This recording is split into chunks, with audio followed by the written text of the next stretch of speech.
अस्सलाम वालेकुम प्यारे दोस्तों, गुजारिश है कि हमारे चैनल को सब्सक्राइब जरूर कीजिए और साथ ही साथ बेल आइकॉन के बटन को दबा दीजिए ताकि हमारी अगली वीडियो का नोटिफिकेशन आपको मिल सके। शुक्रिया। मैं नई मुसीबत में फंस चुका था। मुझे वहां बैठे बैठे न जाने कितनी देर गुजर गई। मैं अपनी किस्मत को कोसने लगा कि मैंने फहमीदा पर एतबार क्यों किया। वो बहुत बुरी औरत निकली। उसने मेरे साथ धोखा किया। मुझे बैठे बैठे वहां काफी देर गुजर गई। जब दरवाजा खुलने की आवाज आई तो मैं चौंक कर देखने लगा। वही नौजवान जिसे मंजूर कहकर मुंशी मोहम्मद खान ने पुकारा था, वो सामने नजर आया। उसके हाथ में खाने की ट्रे थी और दूसरे हाथ में पानी। उसने मेरे सामने ट्रे और पानी रखा और कहने लगा, लो खाना खा लो। मैंने उसकी बात नजरअंदाज करते हुए उससे कहा कि मुझे मुंशी मोहम्मद खान से मिलना है। उसने फौरन खाना रखा और ऐसे मुड़ गया जैसे उसने मेरी बात सुनी ही नहीं, और फिर उसने बाहर से दरवाजा बंद करके ताला लगा दिया। मुझे उसके इस अंदाज पर सख्त गुस्सा आया, मगर क्या करता वहीं खामोश बैठा रहा। भूख तो हल्की हल्की लग रही थी, मगर परेशानी की वजह से इसका ज्यादा एहसास नहीं था। मैं काफी देर सोचता रहा। फिर मैंने सोचा कि मुझे यहाँ से निकलने की कोई तदबीर तो करनी है। उसके लिए जाहिर है जिस्म में जान होनी चाहिए, और जान होने के लिए खाना खाना जरूरी है। मैंने फौरन ये सोचकर खाने की ट्रे अपनी तरफ सरका ली और खाना खाने लगा। गांव का बना हुआ खाना था, बहुत मजे का था। इसके बाद मैंने पानी पिया और टांगे लंबी करके वहीं फर्श पर लेट गया। मेरा बैग मेरे पास पड़ा हुआ था, जिसकी वजह से मैं मुतमईन था। मैंने सोचा मैं मोहम्मद खान मुंशी से सीधी सीधी बात करूंगा। अगर वो मान गया तो ठीक है, अगर वो नहीं माना और उसने मुझे झूठा समझा तो फिर यहाँ से भागने की कोई तरतीब करूंगा। लेटे लेटे मुझे ऊँघ आने लगी। फिर मुझे दरवाजा खुलने की आवाज आई। हर तरफ अंधेरा फैल चुका था, मगर बल्ब की पीली मध्यम रोशनी फैली हुई थी। मंजूर था। कहने लगा, उठो और कोई चालाकी करने की कोशिश मत करना। उसने फौरन आगे बढ़कर मुझे उठाया और मेरा बाजू पकड़ लिया। फिर मुझे उठाकर वो साथ वाले कमरे में आया। मैं खामोशी से चुपचाप शरीफों की तरह उसके साथ आ गया। ये वही कमरा था जिसमें जिस वक्त मुझे लाया गया उस वक्त मुंशी मोहम्मद खान से मुलाकात हुई थी। इस वक्त भी मुंशी मोहम्मद खान पहले से चारपाई पर बैठा था। मंजूर ने मुझे अंदर धकेल कर दरवाजा बंद कर दिया। मुंशी मोहम्मद खान ने मुझे बैठने का इशारा किया और मैं खामोशी से चारपाई पर बैठ गया। मुंशी मोहम्मद खान मेरी तरफ गौर से देखता रहा, फिर कहने लगा, हाँ बोलो, तुम्हें फहमीदा ने यहाँ क्यों भेजा? किस मकसद के लिए भेजा? मैं जानता हूँ बहुत चालाक औरत है। उसने जरूर तुम्हें कोई ना कोई स्कीम के तहत यहाँ भेजा होगा। देखे मुंशी मोहम्मद खान साहब, मुझे यहाँ फहमीदा ने जरूर भेजा है, मगर उसने मुझे किसी स्कीम के तहत नहीं भेजा, बल्कि मैं तो यहाँ आपके पास रहने के लिए आया हूँ। मैं फहमीदा के लिए काम करता था, बल्कि यूं समझ लीजिए कि मैं उसका मुलाजिम था। मुंशी मोहम्मद खान गौर से मेरी बात सुन रहा था। मसलन क्या काम करते थे तुम? क्या बताऊं जी, बस यही समझ लें कि मैं उनकी कोठी में मुलाजिम था। मुझे वहां पर कुछ परेशानी थी। मेरे कुछ रिश्तेदार ऐसे थे जो मेरे जान के दुश्मन थे। उनसे बचने के लिए मैंने फहमीदा साहिबा से दरख्वास्त की, तो उन्होंने मुझे आपके पास भेज दिया कि मैं यहाँ पर महफूज हूँ। इससे ज्यादा मैं किसी और स्कीम के तहत नहीं आया। आप बेशक मेरे बारे में पता करवा लीजिए। मुंशी मोहम्मद खान मेरी तरफ गौर से देखता रहा और फिर बोला, तुम जानते हो फहमीदा कैसी औरत है? जी नहीं, मैं नहीं जानता। मुझे उनके पास काम करते हुए ज्यादा अरसा नहीं हुआ। मुंशी मोहम्मद खान हंसकर बोला, अच्छा हाँ, ज्यादा अरसा नहीं हुआ, मगर तुम्हारे साथ उसे इतनी हमदर्दी हो गई कि तुम्हारी जान बचाने के लिए उसने तुम्हें हमारे पास भेज दिया। और तुम जानते हो कि वो हमारी बदतरीन दुश्मन है। उसने तुम्हारी जान बचाने के लिए नहीं, बल्कि तुम्हारी जान फंसाने के लिए हमारे पास भेजा है। और वैसे भी मैं कैसे तुम्हारी बात पर आंखें बंद करके यकीन कर लूं? मुंशी मोहम्मद खान मुझों पर हाथ फेरते हुए बोला, मुंशी साहब, आप मेरी बात पर यकीन करें या नहीं, मगर मैं जो कह रहा हूं वो सच है। मैं यहाँ किसी साजिश के तहत नहीं आया। ये बात सच है कि मुझे फहमीदा ने ही आपके पास भेजा है, मगर मैंने आपको बताया ना कि मैं वहां पर बहुत मुश्किल में फंसा हुआ था, जिसकी वजह से फहमीदा मुझे बचाने के लिए आपके पास भेज दिया। वो समझती थी कि मैं उसके पास महफूज नहीं हूँ। मुंशी मोहम्मद खान मेरी बात पर हंसकर बोला, देखो फहमीदा हमारी बहुत बड़ी दुश्मन है, और इसी दुश्मनी की बिना पर उसने तुम्हें हमारे पास भेजा है, जिसका मतलब है कि वो तुमसे भी जान छुड़ाना चाहती थी, क्योंकि अगर हम उसके दुश्मन हैं तो हम उसकी मदद क्यों करेंगे? ये बात तुम्हारी समझ में क्यों नहीं आती? मैं उनकी बात समझ रहा था और मैंने कहा, यही तो बात है। ये बात सच है कि फहमीदा ने मेरे साथ धोखा किया और उसने मुझे आपके पास भेज दिया। हाँ, अब तुम बिल्कुल ठीक समझे, लेकिन हम कैसे यकीन कर लें कि तुम मासूम हो और तुम फहमीदा की तरफ से भेजे नहीं गए हो सकता है तुम हमारे साथ धोखा करो और फहमीदा की किसी चाल पर काम करते हुए यहाँ आए हो। मुंशी साहब, इस बारे में तो मैं कुछ कह नहीं सकता। मैं आपको यकीन कैसे दिलाऊं? मैं तो सिर्फ अपनी बात से ही आपको यकीन दिला सकता हूँ। और दूसरी बात यह है कि अगर मैं किसी चाल से आया होता तो जरूर इस तरह आसानी से आपके हथे न चढ़ जाता। ये बात आप सोचिए, मुझे भी फहमीदा ने धोखा दिया जो मैं सीधा आपके पास चला आया। इससे आप बखूबी समझ सकते हैं कि मैं भी फहमीदा की तरफ से किसी मुसीबत में झोंका गया हूँ। इसका मतलब है कि मैं उसके एजेंडे पर काम नहीं कर रहा, बल्कि उसने मुझसे जान छुड़ाने के लिए आपके पास मुझे भेजा है, जिसका मतलब मुझे वाज़ेह तौर पर समझ आ रहा है कि मैंने उससे 2 लाख रुपए लेने थे और वो चाहती थी मुझसे जान छुड़ाए। और मुझे यकीन है कि अब वो मुझे उस ठिकाने पर नहीं मिलेगी जहां मैं उसको छोड़कर आया था। मेरी बात सुनकर मुंशी सोच में पड़ गया और कहने लगा, बात तुम्हारी बिल्कुल ठीक है, लेकिन इसकी सबूत के लिए हमें तुम्हें जांचना होगा और उसका तरीका ये होगा कि हमारे आदमी तेरे साथ जाएंगे और वो जाकर उस ठिकाने को तलाश करेंगे जहां पर फहमीदा रहती है और उसकी निशानदेही तुम करोगे, क्योंकि हम नहीं जानते कि फहमीदा कहाँ रहती है। अगर हमें मिल गई होती तो अब तक हमारे पास वो गिरफ्तार होती और हम उसको अब तक सजा दे चुके होते। लिहाजा तुम हमारे आदमियों के साथ वहां जाओगे और उस जगह की निशानदेही करोगे जहां पर तुम फहमीदा के पास रहते और काम करते रहे हो। अगर फहमीदा ना मिली तो इस बात का यकीन हो जाएगा कि उसने वाकई तुम्हें वहां से भगाकर खुद अपना ठिकाना बदल लिया है। उनकी बात माकूल थी। मैंने कहा, मुंशी साहब, मैं तैयार हूँ। मैं आप जिस तरह कहें उस तरह करने के लिए तैयार हूँ। मुंशी मेरी तरफ कुछ देर गौर से देखता रहा और कहने लगा, ठीक है, आज की रात हम तुम्हें यहाँ सुलाएंगे। तुम आराम से रहो, मगर तुम्हें कड़ी निगरानी में रखा जाएगा। कल हमारे आदमी तुम्हारे साथ शहर जाएंगे और तुम वहां पर जाकर उस जगह की निशानदेही करोगे और अगर फहमीदा हमारे हत्थे चढ़ गई तो उसे भी गिरफ्तार करके ले आएंगे और वो हमें ना मिली तो ये इस बात का सबूत होगा कि उसने सिर्फ तुम्हें फंसाने के लिए तुम्हें हमारे पास भेजा है। इतना कहकर मुंशी उठकर वहां से चला गया। मंजूरी ने बाहर से ताला लगा दिया और मैं अंदर चारपाई पर लेट गया। जो कुछ भी था, अब मैं मुंशी मोहम्मद खान के रहमो करम पर था। जब तक इन्हें मेरा यकीन ना हो जाता कि मैं बेगुनाह था, तब तक ये मुझे नहीं छोड़ते और उसके बाद पता नहीं इन्होंने मेरे साथ क्या सलूक करना था। बहरहाल अगली सुबह मुझे नाश्ता दिया गया और नाश्ते के बाद मेरी आंखों पर पट्टी बांधकर मुझे गाड़ी में बिठाया गया और कुछ नामालूम अफराद गाड़ी लेकर वहां से चल पड़े। 2-2.5 घंटे की मुसाफत के बाद हम शहर पहुंचे और फिर वहां पर मेरी आंखों से पट्टी हटा दी गई और मुझे उन्होंने चौकन्ना कर दिया कि कोई होशियारी दिखाने की कोशिश ना कर लूं, वरना अंजाम अच्छा नहीं होगा। मैं नहीं चाहता था कि कोई होशियारी दिखाऊं। मैं उन्हें लिए वहां पहुंचा जहां फहमीदा के पास मैं रहता था। उस गेट पर बड़ा सा ताला लगा हुआ था। दोनों आदमी मेरी तरफ देखने लगे और पूछने लगे, क्या फहमीदा इसके अलावा भी कोई और ठिकाना है? मैंने कहा, नहीं, मैं यहीं पर उसके पास रहता रहा हूं और उसके पास मुलाजमत करता रहा हूं। मैं उन लोगों को ये नहीं बताना चाहता था कि मेरा असल पेशा क्या है, वरना ये मेरे लिए और मुश्किल हो सकती थी। वो आदमी कहने लगे, ठीक है, हम उसका इंतजार करेंगे, हो सकता है वो कहीं बाहर गई हो और कुछ देर तक आ जाए। उन्होंने गाड़ी थोड़ी दूर खड़ी की और हम काफी देर तक वहां खड़े उसका इंतजार करते रहे, मगर कोई ना आया, जिसका मतलब ये था कि फहमीदा ने वो ठिकाना छोड़ दिया था। इसका मतलब था कि वो घर भी किराए पर था और उस घर में उसने 2 लोगों को दफन भी किया था, जो उसके मुताबिक उसका भाई और उसके माँ की लाश थी, मगर मुझे तो अब वो भी झूठी लग रही थी। खैर, वो जो कोई भी थी, बहुत बड़ी खिलाड़ी थी। शाम तक हम वहां पर इंतजार करते रहे, मगर फहमीदा नहीं आई। इसके बाद उन दोनों आदमियों ने आपस में कुछ बात की और फिर वो मुझसे कहने लगे, हम फहमीदा की कोठी के अंदर उतरकर उसके तलाश करेंगे। हो सकता है उसने हमें धोखा देने के लिए बाहर ताला लगाया हो और खुद अंदर मौजूद हो। मैं उनकी इस हाजिर दिमागी पर बड़ा हैरान हुआ। खैर, रात बीत गई। हम वहीं बेमकसद इधर उधर घूमते रहे। जब रात काफी गहरी हो गई तो वो मुझे लेकर उसी कोठी के सामने आ गए। फिर उनमें से एक आदमी उतरा और वो आहिस्ता से कोठी की तरफ बढ़ा और फिर उसने कोठी की दीवार फांद दी और दूसरी तरफ उतर गया। काफी देर गुजर गई, हम उसका इंतजार करते रहे। फिर वो आया तो उसने आकर ये बताया कि कोठी में कोई नहीं है।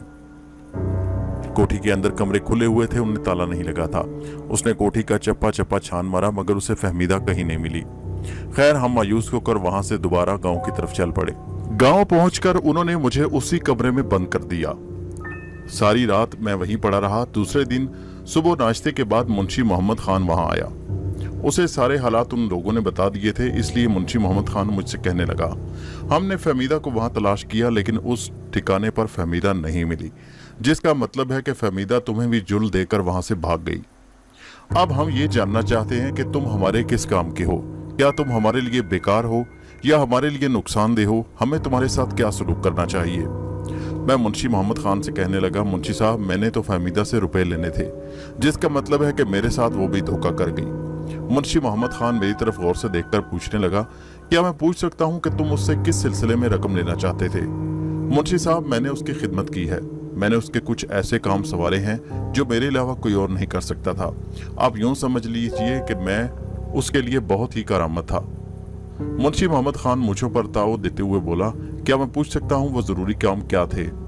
बस मुंशी साहब वो मैं आपको नहीं बता सकता, मुझे मुलाजमत की जरूरत थी और उसने मुझे अपने पास मुलाजिम रख लिया और फिर मैंने कुछ काम उसके लिए ऐसे किए जिनकी उसको अशद जरूरत थी, मगर उसके बाद मुझे मालूम नहीं था कि वो मुझे धोखा देकर वहां से भाग जाएगी। उसने उल्टा मुझे मुसीबत में फंसा दिया और आपके पास भेज दिया। अब मैं आपके रहम करम पर हूँ, आप जो चाहे मेरे साथ सलूक करें, मगर बरखुरदार तुम यहाँ से भागने की भी कोशिश कर सकते हो। मुंशी साहब भाग कर कहाँ जाऊंगा, मेरे पास कोई ठिकाना नहीं, मैं मुलाजमत से भी फारिग हो चुका हूँ, अब मेरे पास खाने के लिए भी पैसे नहीं। मैंने जानबूझकर अपने बैग का जिक्र नहीं किया कि उसमें मेरे पास रकम मौजूद थी, अगर मैं रकम का जिक्र करता तो फिर मुंशी को मजीद शक हो जाता। खैर तुम जो कोई भी हो, जिस तरह भी सलूक हो, इसका फैसला बड़े चौधरी साहब करेंगे। मुंशी मोहम्मद खान ने कहा तो मैं उसके मुंह की तरफ देखने लगा। बड़े चौधरी साहब? हाँ, तुम्हें अब बड़े चौधरी साहब के पास ले जाया जाएगा और उन्हें सारी सूरत हाल से आगाह किया जाएगा। वैसे वो तुम्हारे बारे में जानते हैं कि हमने तुम्हें पकड़ रखा है और तुम्हें फहमीदा ने भेजा है। अब वो तुम्हारे बारे में क्या फैसला करते हैं ये वही बताएंगे। फिर मुंशी मोहम्मद खान मुझे वहां से लेकर गांव की सबसे बड़ी हवेली में ले आया। उस हवेली को देखकर ही मालूम होता था कि ये इस गांव के सबसे बड़े जिम्मेदार चौधरी की हवेली थी और वो चौधरी था चौधरी बहावल।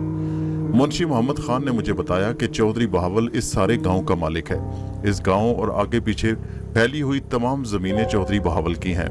चौधरी बहावल से जब मेरी मुलाकात हुई तो उस आदमी की शान और शौकत देखकर मैं हैरान रह गया। 60-65 साल से ज्यादा उम्र थी, सर पर बड़ा सा पगड़ बांधे हुए, तहमत बांधे, वो वाकई किसी गांव का चौधरी लग रहा था। चेहरे पर करख्तगी थी। उसने मुझे देखा और बैठने का इशारा किया।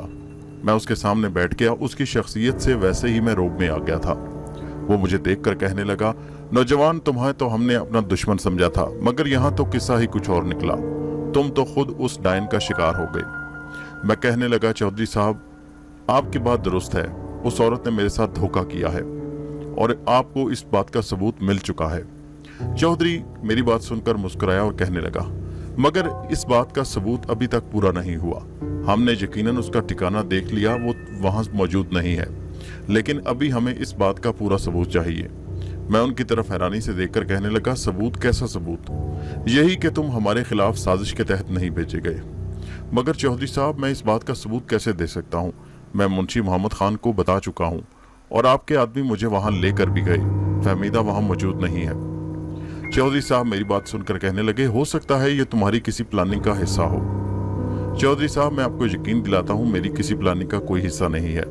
मैं आपसे माफी चाहता हूँ, मुझे इजाजत दीजिए मैं यहाँ से चला जाऊँ। बस मैं इससे ज्यादा और कुछ नहीं कह सकता। मेरा जो नुकसान होना था वो हो चुका। फहमीदा ने मेरे साथ धोखा किया।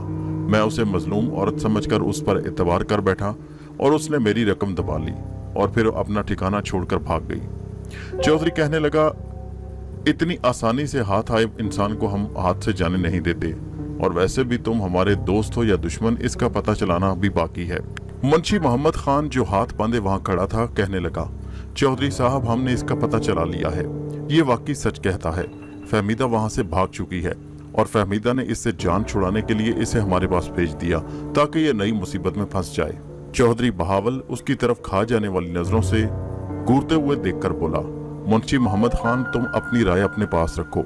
मैं अच्छी तरह जानता हूँ कि इसके बारे में मुझे अभी क्या करना है। मैं अभी इससे फिलहाल मुतमईन नहीं हूँ। तुम इसे फिलहाल ले जाकर कमरे में बंद कर दो, कल इसके बारे में देखेंगे कि इसका क्या करना है। मुंशी मोहम्मद खान बेचारा जो सहम कर रह गया था, लगता था कि चौधरी के रौब से बहुत डरता था। उसने मुझे अपने पीछे आने का इशारा किया और मैं खामोशी से उसके पीछे चलने लगा। मुझे वापस वहीं ले जाकर उस कमरे में बंद कर दिया गया। मैं वहीं बैठकर अपनी किस्मत पर आंसू बहाने लगा। मुंशी मोहम्मद खान ने तो मुझे मजलूम समझ लिया था और वाकई में बेकसूर था, मगर चौधरी अभी तक मुझसे मुतमईन नहीं था। वो समझता था शायद फहमीदा ने मुझे इस जगह पर किसी प्लानिंग के तहत भेजा था। फहमीदा की इन लोगों से क्या दुश्मनी थी, इस बात का मुझे इल्म नहीं था। काफी देर गुजर गई, फिर दोपहर का वक्त हुआ और मुझे खाना देने मंजूर आया। मैंने खाना खाया तो थोड़ी देर बाद मुंशी मोहम्मद खान वहीं आ गया, मेरे सामने बैठ गया और कहने लगा, नौजवान, मुझे तुम्हारी बात पर यकीन है कि तुम बेकसूर हो, मगर क्या करें हमारे चौधरी बहावल, वो तो जब तक मुतमईन न हो जाएं तब तक तुम्हारा कुछ किया नहीं जा सकता। तो क्या मुंशी साहब, जब तक उन्हें मुझ पर यकीन न हो जाए मैं ऐसे ही यहाँ पर कैद रहूंगा? हाँ, बस मजबूरी है, क्या करें, मुंशी मोहम्मद खान ने कहा। तो मुंशी साहब, मैं आपको कैसे यकीन दिलाऊं कि मैं बेकसूर हूँ? मुंशी मोहम्मद खान कहने लगा, मुझे यकीन है नौजवान, लेकिन मसला ये है कि फहमीदा दरअसल चौधरी बहावल की बहुत बड़ी दुश्मन है। वो चौधरी बहावल की सौतेली बहन है। चौधरी बहावल के बाप चौधरी दिलावर ने 2 शादियां की थी और उसकी दूसरी शादी में से इसकी सौतेली बहन फहमीदा है। फहमीदा दरअसल इस सारी जायदाद में अपने भाई के साथ शरीक है और चौधरी बहावल किसी सूरत उसको जायदाद में हिस्सेदार नहीं बनाना चाहता। फहमीदा शुरू से शहर में रही और पढ़ी लिखी है और सारे कानूनी दाव पेच जानती है, लेकिन बदकिस्मती से वो थोड़ी अयाश साबित हुई और उसके शहर में ऐसे ऐसे लोगों से ताल्लुकात बना लिए कि वो चौधरी बहावल से अपनी जायदाद तलब करने लगी। बाप के मरने के बाद तो फहमीदा को और भी छूट मिल गई। फहमीदा बुरी सोबत में पड़ गई। ऊंचे ऊंचे लोगों में उठना बैठना। चौधरी बहावल को इस बात पर बहुत शिकायत थी। एक तो वो उसके किरदार से बहुत कुड़ता था। वो नहीं चाहता था कि उसकी बहन बेशक सौतेली ही क्यों ना हो ऐसे लोगों में उठे बैठे। ये इन चौधरियों के लिए बहुत बड़ी बेइज्जती थी। मगर फहमीदा जो कि पढ़ी लिखी थी और उसे अपने मरहूम बाप की बहुत सपोर्ट हासिल थी, वो किसी तौर भी चौधरी बहावल की बात नहीं मानती। इसने पहले तो उसे जोर दिया कि वो इसकी मर्जी से कहीं शादी कर ले, मगर वो तो शहरों में पली बड़ी आज़ाद पंछी थी। उसने साफ इनकार कर दिया और अपनी जायदाद का मुतालबा कर दिया। जब चौधरी बहावल को ये बात पता चली तो ये इसके लिए तमाचे से कम नहीं थी। फिर इसने फहमीदा को मरवाने के लिए कोशिशें शुरू कर दी। फहमीदा को जब पता चला कि चौधरी बहावल उसकी जान का दुश्मन बन गया है तो फिर उसने अपने ठिकाने बदलने शुरू कर दिए। बाप की जिंदगी में ही फहमीदा के पास रुपए पैसे की कमी नहीं थी। बाप की शदीद ख्वाहिश थी कि वो पढ़ लिख कर कोई सोसाइटी में मकाम हासिल करे। उस पैसे की बदौलत उसने शहर में काफी अच्छी प्रॉपर्टियां भी खरीद ली, मगर वो गांव की जायदाद से किसी सूरत महरूम नहीं होना चाहती थी। मुंशी मोहम्मद खान बात सुनाकर खामोश हो गया और मैं सोचने लगा कि जिस बूढ़ी औरत और नौजवान को वहां पर कत्ल किया गया था, जो फहमीदा के घर में दफन किए गए थे, उनसे फहमीदा का क्या रिश्ता था। फहमीदा ने तो मुझे बताया था कि वो उसकी माँ और उसका भाई था, तो इसका मतलब है कि फहमीदा ने उससे झूठ बोला था। खैर मुझे क्या, ये कहानी सारी उलझी हुई थी। मुंशी मोहम्मद खान कहने लगा, नौजवान, मुझे तुमसे हमदर्दी है, लेकिन मैं तुम्हें एक बात बताऊं कि ये इन हाथियों की लड़ाई में हम तुम जैसे कमजोर लोग ही हमेशा पिसते हैं। मेरा तुम्हें मशवरा यही है कि चौधरी साहब अगर तुम्हारे लिए कोई अच्छा फैसला करें तो तुम उनकी बात कबूल कर लो, यही तुम्हारे हक में बेहतर होगा। अब तुम आराम करो, अगर किसी चीज की जरूरत हो तो कह देना। वैसे मैं तुम्हें कैद रखने पर पाबंद हूँ, मजबूरी है, वरना मेरा दिल नहीं चाह रहा था कि तुम्हें कैद रखा जाए। इतना कहकर मुंशी मोहम्मद खान उठकर कमरे से निकल गया। मंजूरा जब बाहर खड़ा था उसने फौरन ताला लगा दिया और मैं एक बार फिर कमरे में कैद हो गया। मैं अपनी किस्मत पर आंसू बहाने लगा। अजीब मुसीबत में फंस गया था। चौधरी और फहमीदा यानी उसकी सौतेली बहन का आपस में झगड़ा था, मगर मेरा इसमें क्या चक्कर था। मैं तो खाम में इन दोनों के दरमियान फंस गया। अब मेरे लिए एक ही सूरत बाकी थी कि मैं यहाँ से किसी तौर भागने की कोशिश करूं। मैंने उस कोठड़ी नमा कमरे को गौर से देखना शुरू कर दिया। दिन का वक्त था, हल्की हल्की रोशनी कहीं कहीं से छन छन कर अंदर आ रही थी और फिर जब मैंने गौर से देखा तो मुझे एक छोटा सा रोशनदान पीछे की तरफ नजर आया, मगर रोशनदान इतना छोटा था कि उससे बाहर निकलना कम से कम मुझ जैसे नौजवान के लिए मुमकिन नहीं था। इसके अलावा कोई ऐसी जगह नहीं थी जहां से निकलने की तदबीर हो सके। कमरे की दीवारें बेशक कच्ची थी मगर इतनी मजबूत थी कि उन्हें उखाड़ना मेरे लिए मुमकिन नहीं था। यह शुक्र था कि मेरा बैग मेरे पास था जिसमें मेरे औजार और मेरी रकम महफूज थी। मेरे औजार यानी वो चीजें जिनसे मैं चोरियां किया करता था। रोशनदान से निकलना मेरे बस में नहीं था। एक तो रोशनदान बहुत छोटा था। जब काफी देर कोई तदबीर समझ न आई तो मैं थक हार कर चारपाई पर बैठ गया। और फिर मैंने अगले लाए अमल पर गौर करना शुरू कर दिया। और फिर अचानक मेरे जहन में एक तरकीब आ ही गई और इस तरकीब पर मैं अपने आप को दाद देने लगा। मैं रात होने का बेचैनी से इंतज़ार करने लगा। जिस वक्त रात हो गई तो मंजूरा मुझे खाना देने कमरे में आता था और फिर मुझे उसी वक्त का इंतज़ार था। मैंने अपने बैग से उस कुंडे को निकाल लिया जो कुंडा मैं दीवारें फैलाने के लिए इस्तेमाल किया करता था। उसकी नोक आगे से मुड़ी हुई थी मगर लोहे का काफ़ी भारी कुंडा था। ज्यों ज्यों रात का अंधेरा पड़ रहा था मेरी बेचैनी भी साथ साथ बढ़ती जा रही थी। और फिर वो वक्त आ ही गया। मुझे बाहर बल्ब की रोशनी फैलती हुई नजर आई और फिर अचानक ताला खुलने की आवाज़ आई और दरवाज़ा खुल गया और मंजूर हाथ में ट्रे पकड़े और दूसरे हाथ में पानी का गिलास लिए अंदर दाखिल हुआ। और फिर मुझे उसी वक्त का इंतज़ार था। मैंने बिजली की सी तेज़ी से कुंडे वाला हाथ घुमाकर मंजूर के चेहरे पर मारा। मंजूर इस अचानक हमले के लिए तैयार नहीं था। खाने की ट्रे और पानी उसके हाथ से छूट गया और मंजूरा उछलकर गिर गया। इससे पहले कि मंजूरा उठता मैंने आगे बढ़कर मंजूरे पर फिर हमला कर दिया और मंजूरे के चेहरे पर कुंडे से पे दर पे वार करने शुरू कर दिए। दर्द की शिद्दत से मंजूरे के मुंह से चीखें निकलने लगी। मैंने आगे बढ़कर उसके मुंह पर हाथ रखा और फिर उस पर ज़रबें लगानी शुरू कर दी। थोड़ी ही देर में मंजूरा बेहोश हो चुका था। वो शदीद जख्मी हो चुका था। अब मेरे लिए यहाँ से भागना बिल्कुल आसान था। मैंने फौरन अपना बैग अपने कंधे पर लटकाया और दरवाजे से बाहर निकल आया। बाहर हर तरफ सन्नाटा फैला हुआ था। हर तरफ स्याह रात चादर ओढ़े ताने खड़ी थी। मैं फौरन ठिकाने से निकला और गांव की कच्ची गलियों में से भागता हुआ गांव से बाहर की तरफ दौड़ पड़ा। मुझे उस वक्त कोई परवाह नहीं थी। बस होश थी तो ये कि इस वक्त अपनी जान बचाने के लिए यहाँ से जितनी दूर मुमकिन हो सके भाग निकलना है। मैं दौड़ता दौड़ता गांव से बाहर निकल आया। बाहर वीरान इलाका शुरू हो गया। हर तरफ सन्नाटे और वीरानी का राज था मगर मेरी रफ्तार किसी सूरत कम नहीं हो रही थी। कहीं कहीं दूर किसी कुत्ते के भौंकने की आवाज आ रही थी मगर मैं गांव से काफी दूर निकल आया।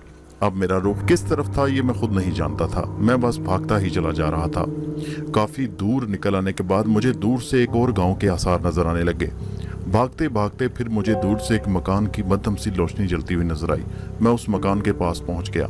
मैं बुरी तरह हाँप रहा था। मकान बिल्कुल वीरान और तन्हा खड़ा था। दूसरे गांव के मकान उससे काफी दूर थे जिसका मतलब था कि ये मकान गांव से थोड़ा बाहर था। मेरा सांस बुरी तरह फूला हुआ था। मैं काफी दूर से भाग कर आया था। अब मजीद आगे भागने की हिम्मत नहीं थी। मैं उसी मकान के बाहर खड़ा होकर हाँपने लगा और अपना सांस दुरुस्त करने लगा। मुझे मालूम था कि ज्यों ही चौधरी या मुंशी को मेरे फरार के बारे में इल्म होगा मेरे पीछे लोग भगाए जाएंगे मुझे पकड़ने के लिए और हो सकता है उनमें कुछ खोजी कुत्ते भी हों जो मेरे कदमों के निशान सूंघते हुए मेरा खोज लगा लें। इसलिए यहाँ रुकना मेरे लिए खतरनाक साबित हो सकता था मगर क्या करता, अब आगे बढ़ने की भी हिम्मत नहीं थी। मैं वहीं दीवार के सहारे टेक लगाकर खड़ा हो गया। इस वक्त खौफ भी आने लगा था क्योंकि मकान बिल्कुल अकेला था और चारों तरफ दूर दूर तक कुछ भी नहीं था।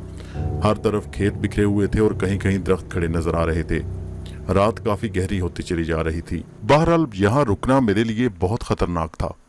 मैं आगे बढ़ने का इरादा करके कदम उठाने ही लगा था कि अचानक मुझे मकान के ऊपर छत से आवाज आई, कौन है? आवाज किसी लड़की की बहुत खूबसूरत आवाज थी। मैंने चौंक कर और घबरा कर सर ऊपर उठाकर देखा और फिर मैं हैरत ज़दा रह गया। दोस्तों ये कहानी अभी जारी है। इसका अगला हिस्सा नेक्स्ट वीडियो में मुलाहिजा कीजिए और इस कहानी को अपने दोस्तों सहेलियों के साथ व्हाट्सएप और फेसबुक पर जरूर शेयर कीजिए। हमारे चैनल को सब्सक्राइब कीजिए। शुक्रिया।